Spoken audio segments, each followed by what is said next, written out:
Graça e paz. Quando nós falamos do jejum bíblico, nós estamos falando de abstinência de alimentos. A Bíblia mostra o jejum como um sinal de dependência de Deus, onde o homem aflige sua alma, deixando de se alimentar com o propósito de se humilhar e buscar a Deus em oração. A Bíblia ensina em Romanos 8, 5 a 7, que nossa carne é inimiga de Deus e deseja aquilo que é contrário ao Espírito. E carne, para quem não sabe, é a nossa natureza pecaminosa se manifestando através do nosso corpo físico, como diz em Romanos 8, 13. São as vontades, as emoções e o intelecto da nossa alma determinando nossas ações. Por isso que aquele que permanece na carne não pode agradar ao Senhor. E por que o jejum funciona? Basicamente porque a alimentação é a necessidade primária do ser humano. Quando você está com muita fome, todas as vontades e desejos da sua alma se concentram em uma só coisa: comer. Todo o resto perde a importância, porque agora a prioridade é comer. E o segredo está no fato de que durante o jejum você nega esse desejo e diz não à sua alma. E como ela não tem outro desejo maior, ela sossega.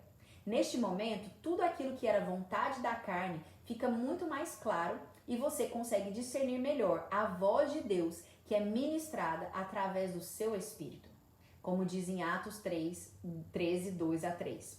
A consequência é você pensar menos em você e mais em Deus, menos em você e mais nos outros. Suas orações se tornam menos egoístas e você se concentra naquilo que realmente importa, como diz Jó 15:16.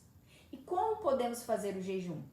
Se você nunca fez um jejum com propósitos espirituais, a dica é começar gradualmente, sem exageros. De repente, retirar uma refeição que você está acostumado a fazer, ou então estabelecer uma quantidade de horas sem se alimentar. O importante durante o jejum é você se sentir em jejum, e isso varia de pessoa para pessoa. Aliás, o jejum é algo tão particular que a Bíblia recomenda que você nem fale para os outros que está jejuando, como diz em Mateus 6, de 16 a 18. Mas também o jejum não chega a ser um segredo. Afinal, quando te oferecerem comida, ou no caso de um jejum coletivo, não tem problema as pessoas saberem que você está jejuando. Tipos de jejum. Vamos para o primeiro. Jejum total. É a abstinência completa de alimentos e água.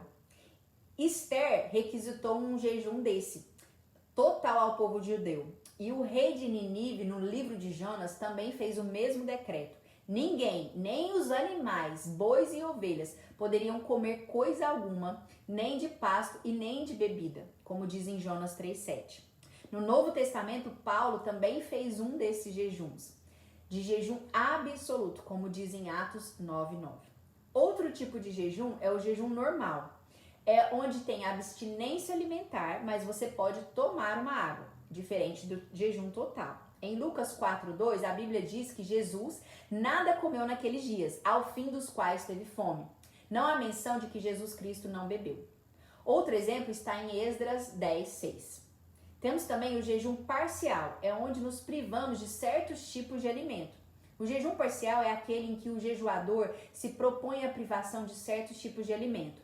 O exemplo mais claro dessa abstinência é o de Daniel, como diz em Daniel 10:2. Naqueles dias, eu, Daniel, fiquei de luto por 3 semanas. Não comi nada que fosse saboroso, não provei carne nem vinho e nem me ungi com óleo algum, até que passaram as 3 semanas.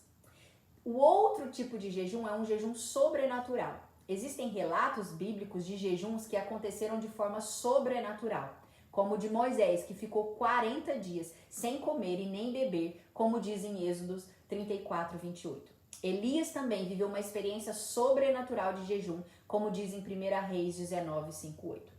E como são as regras do jejum? A Bíblia não determina regras quanto à duração do jejum. Cada um é livre para escolher quando, como e quanto jejuar. Há exemplo nas escrituras de várias durações.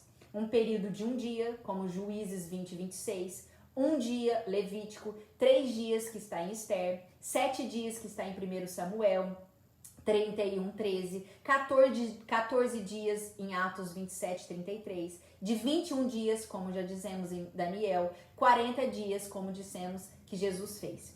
Independentemente de qual tipo de jejum você escolher, no lugar de seus horários normais de alimentação, reserve bastante tempo para orar e ler a palavra. O jejum cria um vácuo em nossa alma e preenche esse vazio alimentando-se da palavra. Lembre-se que o jejum não muda a Deus, mas com o jejum nos tornamos mais sensíveis à voz do nosso Pai e é Ele quem nos muda. Todo jejum espiritual precisa estar acompanhado de oração e de leitura da palavra. Se não tiver isso, você estará fazendo apenas uma dieta.